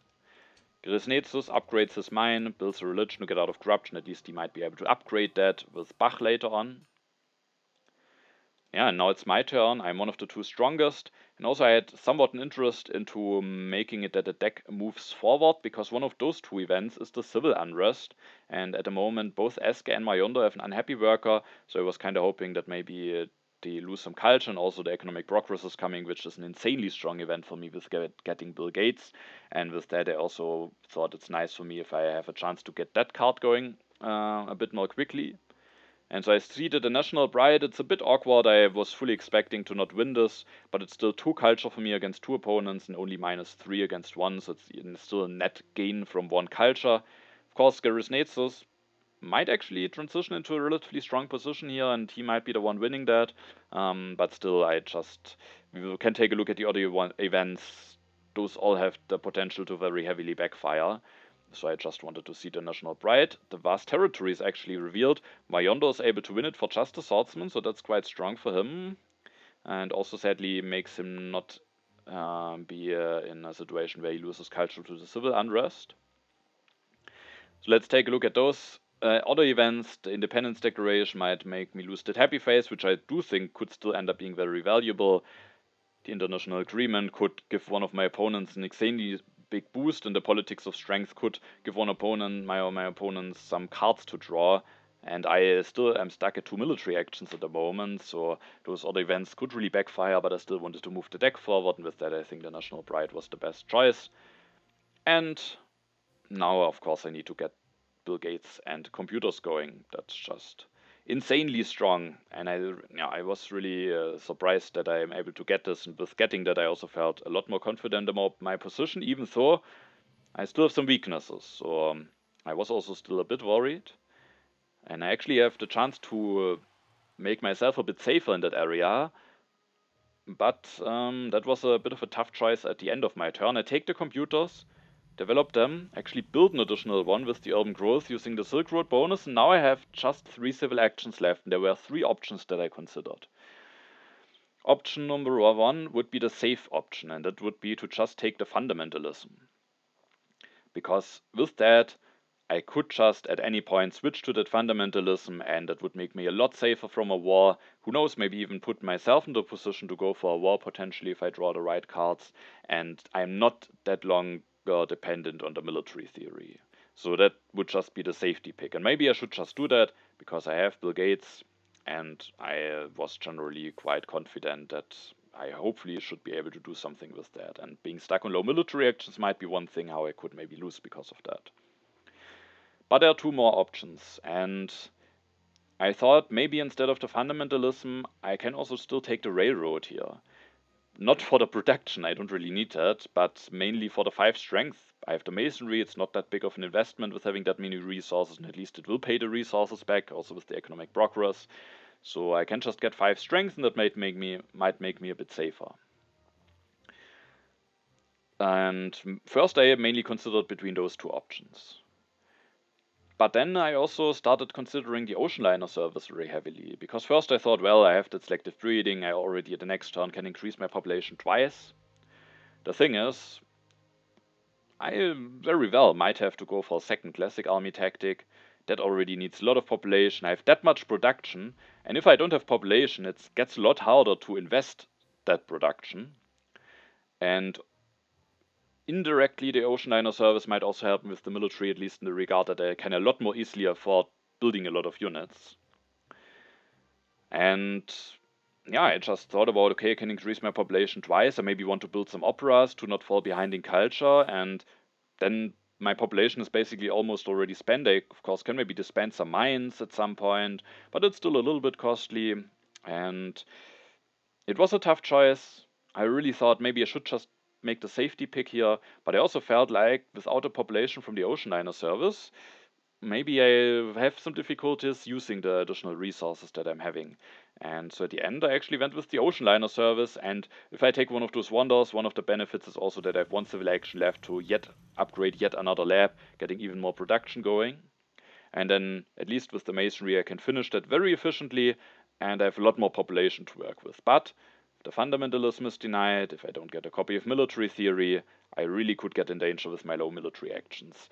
At least maybe there's also a chance that I can get a patriotism. There's at least also the communism. So there are some outs, and because of that I was willing to take that risk, but that could definitely backfire. But on the other hand, the ocean liner service, I think, makes my position a lot stronger, and Eske and maybe soon GerisNezus will run away with the culture, and if I don't have population to do anything with Bill Gates, it could still be a bit annoying. So at the end I just felt the most comfortable with ocean liner service, but also was still very much worried about my low military actions. I keep 2 events in hand, draw a defense card, so that's good, sadly no impact yet. Eske seeds, the civil unrest is revealed, so he does lose some culture now.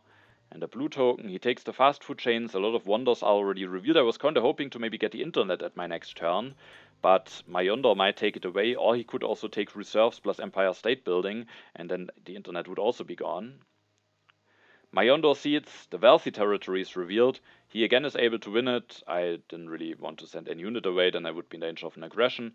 Majondor wins it for just 1 unit, and gets now a lot of resources, and with those resources, maybe confident enough. First of all, he also copies to the classic army tactic, again sacrificing all of his H3 draws, but making it that he is the strongest.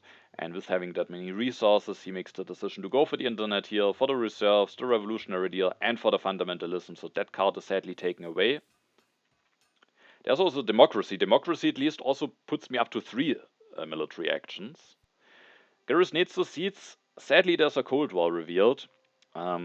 So that's maybe not great news, but what is extremely good news for me again is that 2 copies of military theory are coming down the row, so I'm guaranteed to get one of those at my next turn, and with that I didn't get punished for my ocean liner service pick, and with that I was even more confident in my position now. But GerisNezus gets some additional science, which actually allows him to go for democracy this turn, which gives him a bit of a boost, increases culture income, and then he takes the revolutionary deal, and actually Gandhi, so he maybe plans to soon just build a lot of operas, and as soon as things get dangerous, hide behind Gandhi.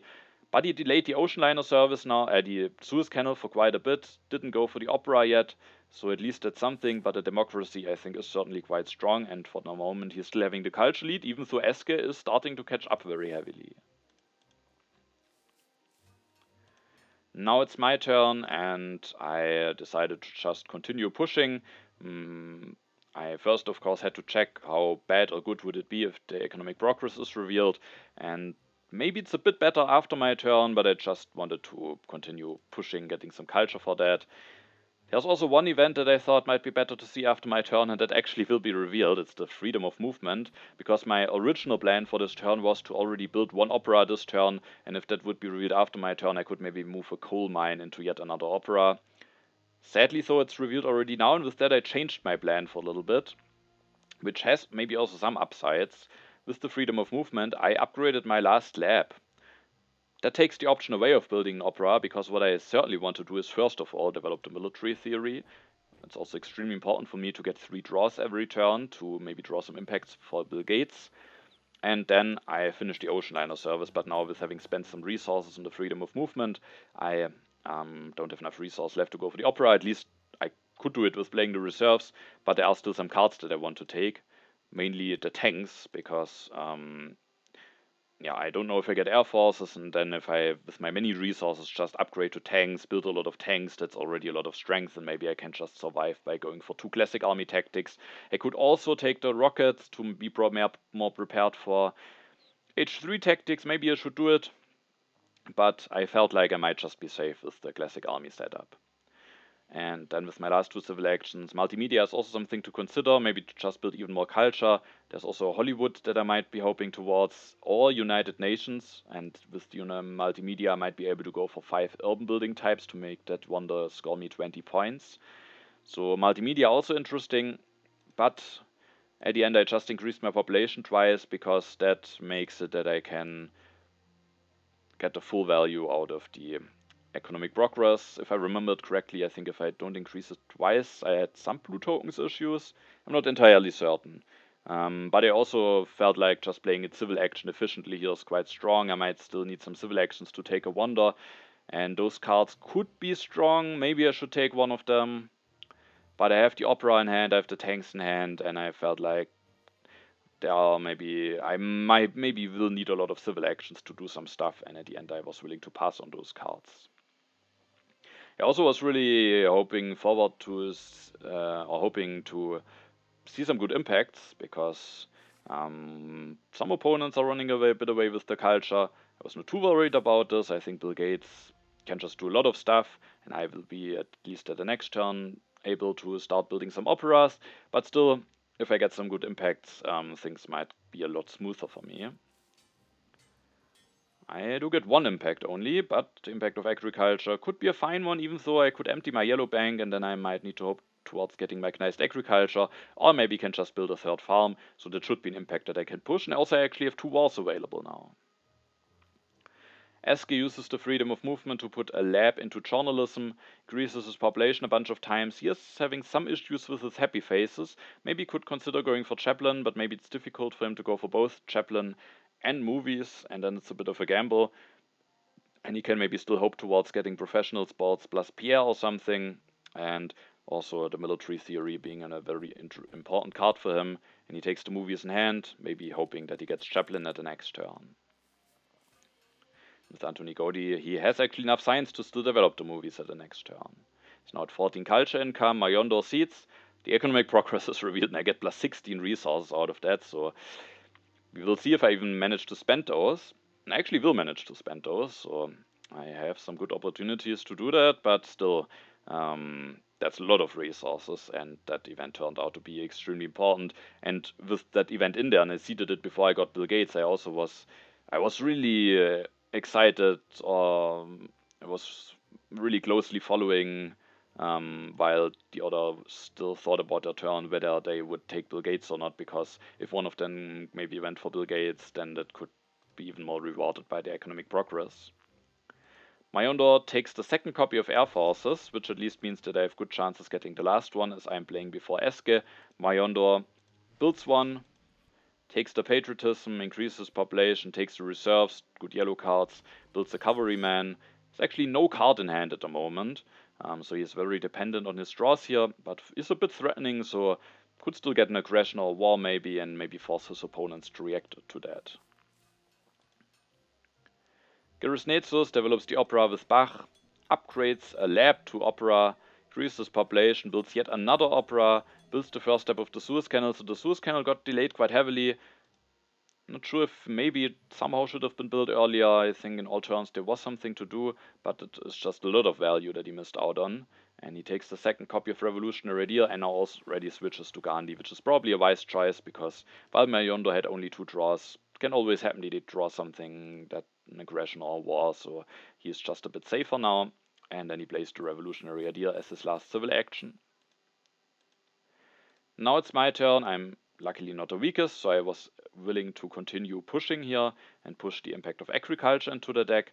My national pride is revealed, which, as expected, I don't win.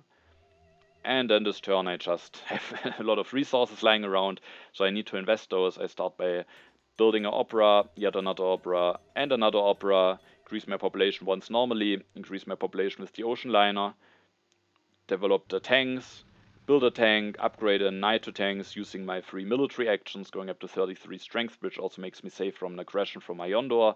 And then with my last 2 civil actions, I first take the democracy, just so much science that I can easily invest into that, which gives me even more culture income, the possibility to build maybe a 4th opera or a 4th computer. But not only that, it gives even me a bit of military potential even, because I have a war in hand.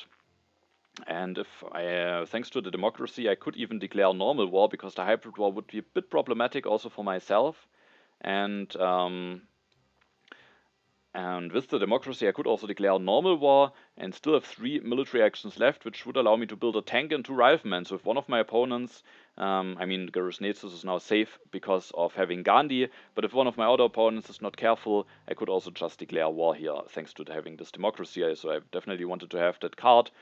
I could maybe just take another technology, just in case for impact of tech or something, but I again wanted to be very precise with my civil actions, and the next turn very likely is my last turn in H3, and I thought it's probably good to play the reserves for food here. Resources I probably have more than enough. I mean, I have to be a bit careful. Majondor has only drawn 2 cards, but he could have a war. The thing is, I only revealed 2 cards. Hopefully Air Forces won't be revealed, and then if Majondor considers going for war, he has to consider, hopefully, that I can get Air Forces. If not, maybe I can still get rockets and have an H3 tactic, and then I can just threaten a lot of strength, and I hopefully should be relatively safe. Even when I play the reserves now for food, I played with the Silk Road bonus, and with that I have just 7 food at the next turn, and that allows me to increase my population 1 more time normally.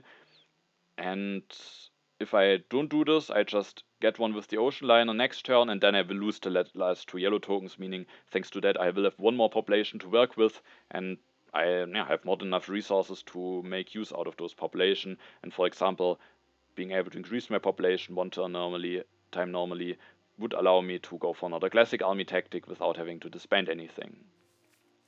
I draw 3 cards. The impact of culture, yet another war. Impact of culture will be a bit tricky, but I have chances with democracy plus another opera, especially if I maybe also get either the second copy of movies or multimedia. That could be an idea. United Nations might now be gone before my next turn, so I was kind of thinking that I might end up going for the Hollywood at the end. Eske seeds and opens the Ravages of Time. I guess I was a bit lucky that it was revealed that late, because losing the Silk Road would have been annoying. For example, I then wouldn't have been able to play the reserves for food and increase my population an additional time at the next turn. So that was very good for me that it stayed in the deck for that long. Eske will now lose the Rome roads, making his happy face issues that he's having even more severe. He increases his population, goes for the movies, could maybe consider Marlene here, but instead just takes the engineering genius, needs some resources, and ends his turn. He's going up to 19 culture income. But the turn that he is going for is somewhat greedy, because yeah, he kind of needs to expect it. He misses out on air forces anyway, but he's not prepared to even threaten to go into them. And he has a lot of unhappy workers. He can't really do anything about it, apart maybe from going for Marlene. So he can't really threaten that much strength. Majondor, of course, has only drawn 2 cards, so he might not be that much in danger from him, but I actually can, with the democracy, now declare war against him, build another classic army tactic, go up to 52 strength, and that already is an amount that he can't really match. So, it's a bit greedy, but the question is, can he really prepare himself? Maybe he could threaten an H3 tactic or something, but maybe he just doesn't have a good way to prepare himself, and maybe similar to my choice when I went for James Watt, he maybe just decided to accept that risk now. Very unfortunately for him, though, one of the 2 cards from Majondor is actually a war, so that's of course bad luck, and good luck for Majondor, who is now able to declare this war.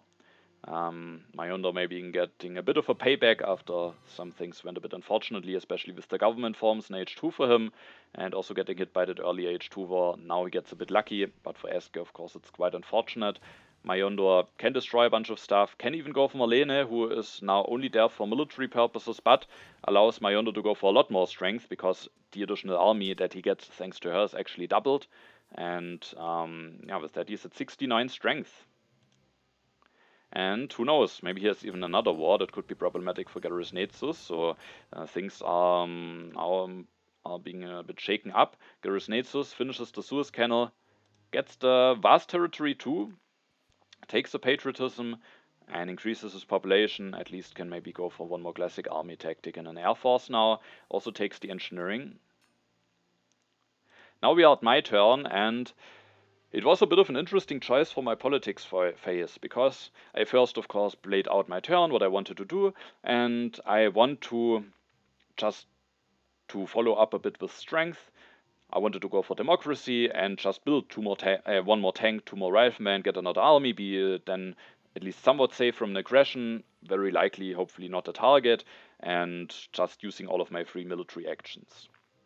So that's what I kind of wanted to do anyway. And then I can still actually take the United Nations plus some other cards. And the thing is, if that is what I want to do anyway, I can just do what I want to do anyway, but I can declare the war against Eske. Because if I do that, I go up to 52 strength, and as I said, Eske is not really in the position to match that very easily. And the thing is, I also don't have a lot of good impacts. There are a lot of impacts that are good for me, but I haven't drawn that many. Impact of culture is still a bit tricky. I didn't really want to commit to that. I didn't want to push that into the deck. I rather want to maybe keep that in hand to evaluate it for the United Nations. I can't really play an aggression. I want to build some units. I don't want to miss out on draws if there's not a high chance that I hit this aggression.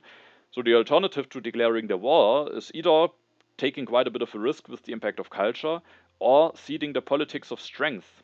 And that is maybe not the greatest thing to do. And so I felt like, well, I generally felt like I'm in a good position, especially now I'm also able to get that United Nations. So I felt like maybe I should just go for the most safe points that I can get, and that would be declaring war. And then at the next turn, very likely, that's one downside of going for the war, I don't draw any cards, but then at the next turn I should be able to deploy the armed intervention against GerisNezus, who now that Eske actually got hit by the war, is probably my main contender for the first place, and I could deploy this aggression and then with the United Nations finish the impact of evaluate the impact of culture. So I felt like maybe that just gives me the most safe points, even if Eske should decide to resign. But I felt like he is definitely still having chances, even if I join the war, so I thought resignation is not that likely. And even if it is happening, then I still get 7 culture, which is maybe more than from the politics of strength. But of course it would cost me my draws then, but I still at least have that armed intervention, have the impact of culture to evaluate with the United Nations. So I kind of felt like maybe I should just go for that war. But of course I had to very, very careful check if there is actually a chance that Eske might be able to win the war. Because As said, I felt like I'm in a very good position here, and I shouldn't take any risks. And first, I didn't find anything. The professional sports will now be revealed on the card row, and those will fall down to 2 civil actions for Eske. So the most logical or most defense that I kind of expected from him would be to play military build-up, take professional sports, develop it, build one, and then build some units and have actually. I think he has to increase his population once then, and then it works out perfectly, and he can go for one more classic army tactic in the professional sports, putting him at 45 strength.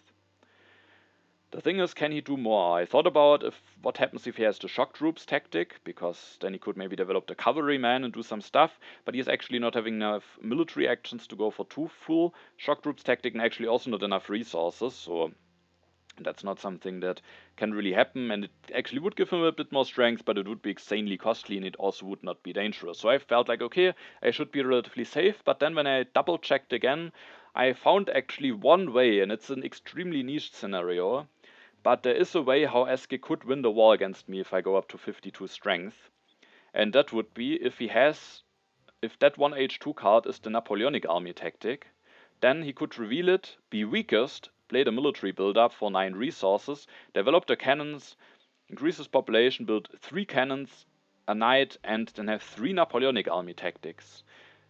He could only do that with having an uprising, and if he would do that, he actually would only be at 50 strength, so still 2 strengths behind me. But if he has that and the military alliance, then he might actually be able to win the war. And then he might also be willing to have an uprising, because winning or losing a war is quite a big culture difference. And if he has to defend against the war now, he probably can't play his turn in a way that he can finish the wonder anyway. So that is sacrificed anyway, and maybe he would then be willing to actually go for the uprising if he wins a war against me. So that is an extremely niche scenario, but he kept that H2 card in hand. Sometimes it can be nice transitioning from classic army into Napoleonic army. He has the cannons in hand, and it's also not impossible that he's the military alliance in hand, so there is a chance that things might just go bad for me. Maybe it's such a niche scenario that I should just ignore it, but at the end I decided to then not go for the war, just because there is that small danger, and I also felt very confident about my position if I don't go for war here, and at least I then get 3 draws. Of course, I might not get rewarded by them, and that might not be the greatest outcome then. But with that, at the end, I didn't join in the war and rather ceded the politics of strength, which at least also could have some benefits for me, because GerisNezus is very likely the player losing to that event, so he might either miss out on some draws or lose some culture, which is both good for me. And Majondor, who is the strongest, I was not too worried about him winning that. Of course, if Eske already reveals it, he could give Majondor an additional war. Maybe things could get a bit dangerous then, but I am safe from a war, and even if Majondor goes for another war, I felt like he is still a bit behind. His position is very weak for impacts, and I was even then not worried about him maybe threatening first place, and so I was at the end willing to push the politics of strength here. I see it, sadly, one of the few impacts is revealed that is bad for me, the impact of colonies. Good for GerisNezus. And then I this turn increase my population normally, then with the ocean liner, develop the democracy, build a tank, build a rifleman, build another rifleman going up to 52 strength. I could of course also have destroyed something, build a team sports, but the other things that I'm doing are really scoring me some points, so I wasn't willing to do that. I take United Nations, I take mechanized agriculture so that I can prepare myself for the impact of agriculture that I already put into the deck. I take the efficient upgrade, and I also take the urban growth. So yeah, with that I can at the next turn finish United Nations, even build another opera in order to evaluate the impact of culture. GerisNezus can't build 2 operas at this next turn. Eske will likely lose Antoni Gaudi. The bad thing for him, if he now goes for the defense with the pro sports, is that he doesn't have a civil action to pick up Pierre, which is unfortunate for him. And then I should be able to evaluate that impact and play an armed intervention against GerisNezus. And now I also have the chance to maybe get yet another good impact. And I do get one good impact, and that one is actually very good against GerisNezus, who has only those small units. So it's a lot better for me against him than the impact of culture, and with that, being able to draw those cards has actually basically given me some additional points here. But I also have drawn the military alliance, so I could have gone for the war very safely in hindsight. Eske sees the politics of strength is actually revealed immediately, so there is now a chance that Majondor actually gets an additional war. GerisNezus might miss out on the next draw step, or if H4 already started, will lose 3 culture. Eske plays the military build-up and indeed goes for this defense that I expected from him, and can just go for professional sports and those units going up to 45 strength. And he also, I think, seeded his age. Wait. Where did this age 2? I guess he discarded it now. Yeah, he had already discarded it. So, yeah, that maybe could have still been the Napoleonic army tactic. I was now interested to see, has Majondor another war? Apparently not. Instead, he sees an impact. Autonomous territory is revealed. I was not willing to bid on that because I have a relatively clear plan and it might just get disrupted. And at the end, GerisNezus wins it. This may be on one hand nice for him, but on the other hand, that will also cost him points for the impact of competition that I will evaluate during my turn. He's just scored 7 culture with it, trying to maximize his culture score. Majondor builds an organized religion, takes the urban growth, reserves, has lots of yellow cards in hand. Finishing the internet is probably not really worthwhile for him, so he might just build a bunch of stuff at his next turn, trying to prepare for impacts. GerisNezus seeds, Independence Declaration is revealed, he loses the strategic territory, he's so weak that losing now even a bit more of strength doesn't make a difference. This turn, GerisNezus went with an interesting turn. I think he maybe just made a misplay, but maybe there was also a reason behind that. He goes for the civil service, he takes the Hollywood, takes the reserves, but then he builds an opera. But it is not enough to get him out of corruption. And that means that after his turn, he's actually only at 10 resources. And with the reserves, that's not enough to finish the Hollywood. And there is not really the need to take the Hollywood away here. Because I mean, maybe I have a plunder. But even with a plunder, I am at 32. I guess I could have a plunder. And then I think I could go for both United Nations and Hollywood. Maybe GerisNezus was afraid of that. Maybe because of that. But I still was wondering whether building those additional operas is actually worthwhile and whether he shouldn't just try to build the Hollywood. And I also was wondering whether there isn't a way to maybe actually am able to do both. If he maybe increases his population, maybe skips the civil service. Would be interesting. I didn't check out the turn very closely, so maybe that just wasn't possible, and maybe he then decided to just, it's better to build more operas, maybe also for impacts, instead of trying to force the Hollywood with only 2 operas. But maybe then he was still worried that I can go for double wonder. But maybe he has to hope anyway that maybe, that maybe I don't get anything like this. But I guess maybe I'd only have a blunder, and without the Hollywood being available, it wouldn't do that much, so I guess there could certainly be an impact. It's my turn. I, at this point, just want to score the most points against GerisNezus, because he is definitely having the lead at the moment. So I used the 2 cards in my hand that score me the most points against him. With my politics phase, I will deploy an armed intervention, and with the United Nations, I will evaluate the impact of competition. Now the question was whether to upgrade his knights to tank or not, because there were 2 main options that I considered that had a little bit of sub-variations, but the thing is, I can either go for a bit of a turn where I don't destroy anything, just upgrade this, go for 2 farm upgrades, finish United Nations, and then take and develop satellites. With that, I am prepared for a lot of impacts very nicely. Impact of progress gets better, variety gets better. I get 2 points more for competition. I get 2 points more compared to the alternative that I would do for the impact of agriculture. But there's a turn also that would give me more save points, and that would be to take the multimedia, develop it, then either disband a knight, but it would make me quite weak, and maybe more likely that Majondor could go for an aggression against me, even though I thought he likely, if he has an aggression, should rather go against Eske or GerisNezus, as I probably am just too far ahead of him, and he can't really hope to catch up to me.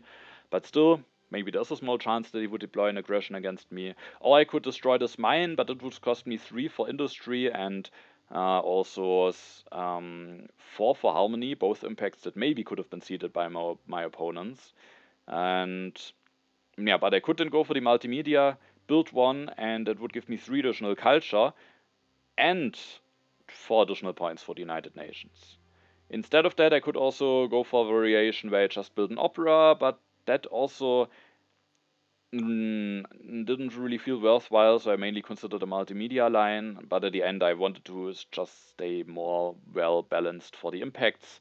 And also one benefit of the turn that I'm now doing, first of all, I build the United Nations for 16 points. I will evaluate the impact of competition with that wonder, which gives me 22 points. Eske gets 15 points, Majondor gets 17 points, and GerisNezus actually only gets 2 points, so that's an insanely big impact for me against him. And then I can go for the mechanized agriculture, go for 2 upgrades, and then I take and develop the satellites. And with that, I'm actually at 58 strength, so I'm actually safe from an aggression. So that play just makes it that I'm better prepared for impacts. I sacrifice a bit of safe culture, but I am actually safe from an aggression. As said, I thought it's extremely unlikely that Majondor would choose me as a target anyway, but I also felt extremely confident about my position, and again, maybe I should just eliminate any small risks if I possibly can, and so I went for this turn at the end. Then it's Eske's turn. He also goes for an armed intervention against GerisNezus, and the difference between those two is not that far away now. Eske goes for the multimedia, upgrades again.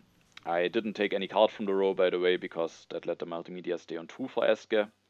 And otherwise, there were not really any card that I thought I should take away. Majondor goes for an interesting pact offer here, offers me the international tourism. He would get 3 additional culture, I only get 1, but of course I don't have any production step left. But the thing is, if I go from 15 to 16, I would win the tiebreaker for the impact of culture in the final impact evaluation. And I normally would have accepted this because I don't bother if Majondor gets some additional points, he's too far behind anyway, but that could make a difference for an impact. Unfortunately for Majondor, I have the impact in hand, and then that just doesn't do anything for me, so I rejected the pact. But good try by Majondor if he doesn't have anything better, because if I don't have knowledge about this impact, very likely would have accepted this, because it then would be an impact that very likely could actually have been seeded by GerisNezus. Majondor builds a religion, builds another religion, increases the population a bunch of times, builds a cavalryman, and ends his turn. GerisNezus doesn't seed an impact, builds yet another opera, plays the reserves, builds a religion, builds yet another religion, takes the endowment, the rockets, and efficient upgrade. And then before the final impacts, I have already a lead, I will get the Bill Gates bonus, I am extremely good prepared for impact, so I was very confident. The most exciting thing will maybe be between GerisNezus and Eske. GerisNezus is still having a lead, but there are maybe some impacts that could punish him, like science, harmony, maybe also some other stuff. So I was interested to see which one of those will maybe finish at the second position. The first impact is the impact of happiness. I have the full happy faces. GerisNezus has 14, Eske only 12, so GerisNezus getting a bit of a lead. Majondor also not completely out of the race here. Then there's the impact of industry, which gives me +9. With that, it was already good that I didn't destroy the mine. It's the same for all of my opponents. There's the impact of agriculture from me, +14, +8 for GerisNezus, +10 for Eske. So Eske is catching up a little bit to GerisNezus. There's an impact of balance, very good for me, and also good for Eske. So now he is only 4 points behind GerisNezus. Majondor at that point is out of the race. Then there's the impact of strength, another good one for Eske. He is now overtaking GerisNezus by 1 point, so the last impact will decide which one of those will finish at the second position. And it's variety, 20 for me, 20 for Eske, 12 for GerisNezus, and 10 for Majondor. And with that, Eske, despite getting hit by that war, is still finishing at the second position. So yeah, that was quite close between the two. I at the end finish even with a bit of a lead, but things could have gone a bit differently at the late game. If Majondor doesn't draw that war that early, then maybe Eske is a much bigger threat, even though if Majondor doesn't declare war, and then I think I would certainly go for the war, because then Eske is a real threat, and then I would not hesitate because of that small niche scenario. Then I would just declare the war, so I at least would have that tool available in case Eske doesn't get hit by a war from Majondor, but still things might be a bit more close. And generally, I felt like that in this game, I had a strong economical setup, but there were multiple ways in which I could have gotten punished, but I didn't get punished in any of them. Especially when I went for James Watt, I really expected to get hit by an H2 aggression, but I somehow got out of that unharmed, so I could have really gotten disrupted there. I could not have gotten the Rifleman, which could have left me extremely vulnerable. I could have not gotten the military theory. I could have gotten punished for not taking fundamentalism. I could have not gotten the team sports, so there were a lot of different ways how I could have gotten punished, but overall I think my position was just quite strong. The early Silk Road, Saladin, and then this Alchemy, being at 2 medieval army tactics at least. And then I of course got the early Republic, which was quite lucky and unfortunate for Majondor that he had to wait for so long until he got his H2 government form. And then, of course, I even got this early Bill Gates, and when I got him, I thought, well, I very likely should be able to win this game. Even though, of course, there were at this point still some things that could have gone wrong, especially with my military actions, and maybe I couldn't have found a lot of impacts if I would have been stuck on low military actions. So I definitely could have maybe also still, it could have still ended in a bad way for me, but with Bill Gates I felt extremely comfortable. But generally, after I got out of this James Watt thing unharmed and went for the Rifleman, I felt just generally a lot more safer and a lot more confident about my position again. Yeah, so that was an interesting game, which at the end I am able to win, which I'm very happy about. And with that game finished, we can now also take a look at the standings after the first 2 games have finished. And of course, I'm quite happy about my start. As you can see, 2 games have finished for me. I have managed to win both of them, and I'm at 11 points. And so far, the points of my opponents even got quite evenly divided. Eske at 3, Majondor at 2, GerisNezus is 1. He is, of course, 1 less game finished overall. So I'm extremely happy about my start, and hopefully that will be a good foundation to maybe fight for the first place at the end. Alright, and with that we are at the end of the video. I hope you're excited for the following games to come, and with that I say thanks for watching, have a nice time, and see you in the next video.